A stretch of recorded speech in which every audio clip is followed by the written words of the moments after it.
नमस्कार, मी Vaishnavi. Iran America युद्धाचा जो आहे तो आज 11वा दिवस आहे. या दोन देशांच्या युद्धाचा परिणाम जो आहे तो संपूर्ण जगावर होताना दिसत आहे. मध्य पूर्वेतून होणाऱ्या LPG गॅसचा पुरवठ्याचा जो आहे तो पुरवठा कमी प्रमाणात होत आहे आणि याचाच परिणाम आता भारतासह महाराष्ट्रावर देखील व्हायला सुरुवात झाली आहे. पुणे मुंबई सह शहरांसोबतच नाशिकमध्ये गॅस पुरवठ्याची नेमकी काय परिस्थिती आहे याच संदर्भात आपण प्रकाश वैश्यपायन यांच्यासोबत बातचीत करणार आहोत. गॅस वितरक संघटनेचे ते माजी अध्यक्ष राहिलेले आहेत. नमस्कार सर.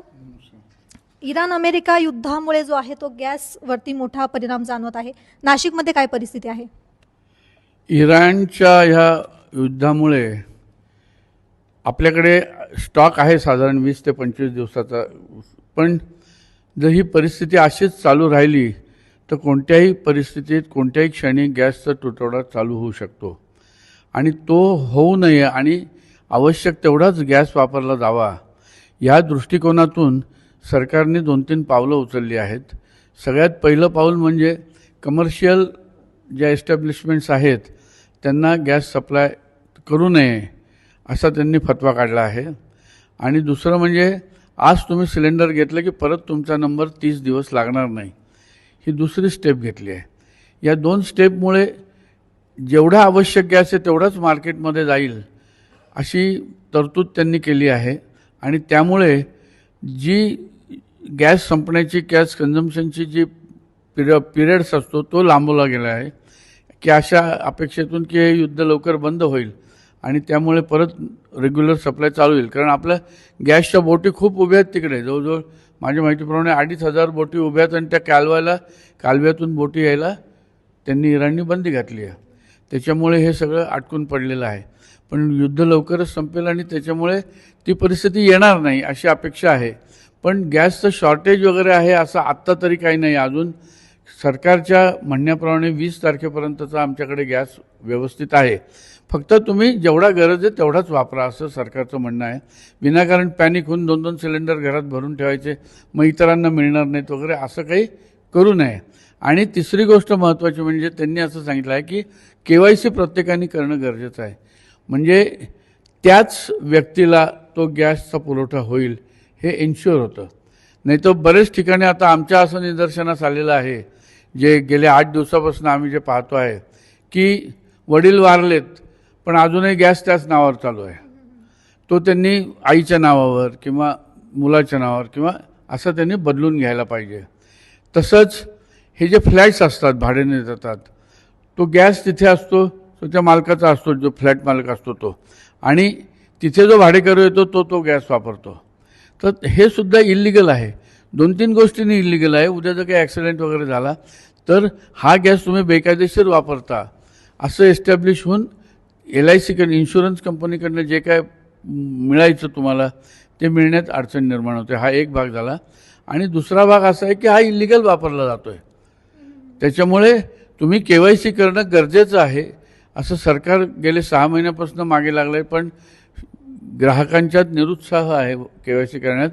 तर हे जे शॉर्टेज आहे याचा ॲडव्हान्टेज घेऊन तुम्ही गिराहिकांना KYC करण्यास भाग पाडा असंही सरकारने सांगितलं की जेणेकरून तो सप्लाय अजूनही कंट्रोल होऊ शकतो.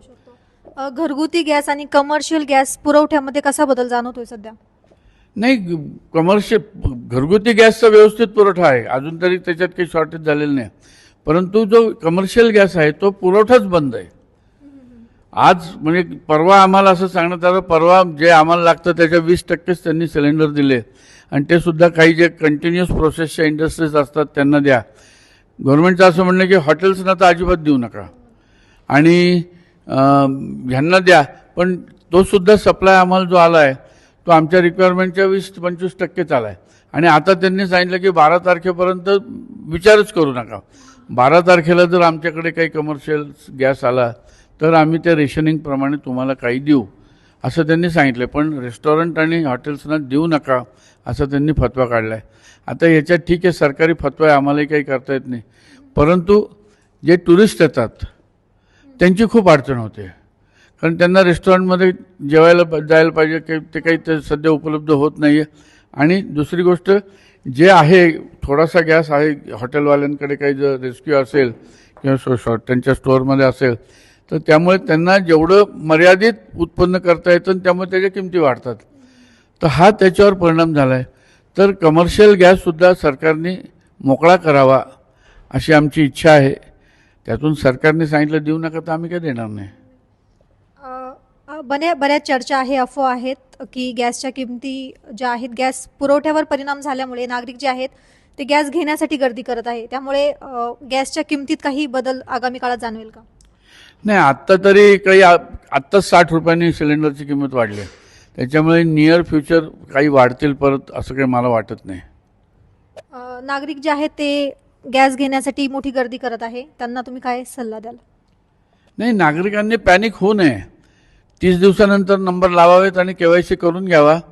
त्यांना काही कमी पडणार नाही. फक्त त्यांना जी सवय होती की घरात एक भरलेलं सिलेंडर ठेवावं, 2 सिलेंडर, तर ते काही सध्या करू नका. कारण युद्धजन्य परिस्थिती आहे, सर्वांच्या घरी गॅस जायला पाहिजे, ते आवश्यक आहे. त्याच्यामुळे आहे त्याच्यात पॅनिक व्हायचं काही कारण नाही. आपल्याकडे भरपूर गॅस उपलब्ध आहे, फक्त काटेकोरपणे पाळा एवढंच मी सांगेन. सरांनी सांगितल्याप्रमाणे नाशिकमध्ये जो आहे तो सध्या घरगुती गॅसचा पुरवठा आहे तो मुबलक आहे. कमर्शियल गॅसवर जी आहे ती बंदी आहे. त्यामुळे बाहेर ग्राहक जी गॅस घेण्यासाठी गर्दी करत आहे ती सध्या त्यांनी थांबवावी. कॅमेरामन आकाश भालेरावसह मी वैष्णवी सांगळे, नाशिक. अमेरिका, इस्रायल आणि इराणमध्ये 11 दिवसांपासून मोठे युद्ध सुरू आहे.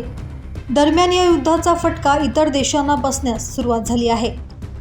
भारताला देखील या युद्धाची झळ बसण्यास सुरुवात झाली आहे. भारताला होणारा खनिज तेलाचा आणि नैसर्गिक वायूचा पुरवठा जवळपास ठप्प झाला आहे. त्यामुळे आता महाराष्ट्रासह संपूर्ण देशात घरगुती गॅस, नैसर्गिक वायू आणि व्यावसायिक गॅस सिलेंडरचा तुटवडा काही प्रमाणात जाणवण्यास सुरुवात झाली आहे. पुढील काही दिवस युद्ध सुरू राहिल्यास ही परिस्थिती आणखीन गंभीर स्वरूप धारण करू शकते. नाशिकमध्ये मात्र घरगुती गॅसबाबत परिस्थिती दिलासादायक आहे. सध्या तरी शहरात घरगुती गॅसचा पुरवठा सुरळीत असल्याची माहिती गॅस डिस्ट्रीब्युटर्सकडून देण्यात आली आहे. अनावश्यक जास्तीचे गॅस भरून ठेवू नये आणि गरज नसेल तर गॅस सिलेंडर खरेदी करण्यासाठी गर्दी करू नये असे देखील आवाहन करण्यात आले आहे. जागतिक परिस्थिती लक्षात घेता नाशिककरांनी गॅसचा वापर जपून आणि आवश्यक तेवढाच करावा. अनावश्यकपणे जास्त बुकिंग न करता काटेकोरपणे वापर केल्यास भविष्यात कोणतीही टंचाई निर्माण होणार नाही असेही डिस्ट्रीब्युटर्सचे म्हणणे आहे. एकूणच नाशिकमध्ये सध्या तरी गॅसचा पुरवठा सुरळीत असला तरी नागरिकांनी जबाबदारीने गॅसचा वापर करण्याची गरज आहे. ब्युरो रिपोर्ट, दैनिक भ्रमर, नाशिक.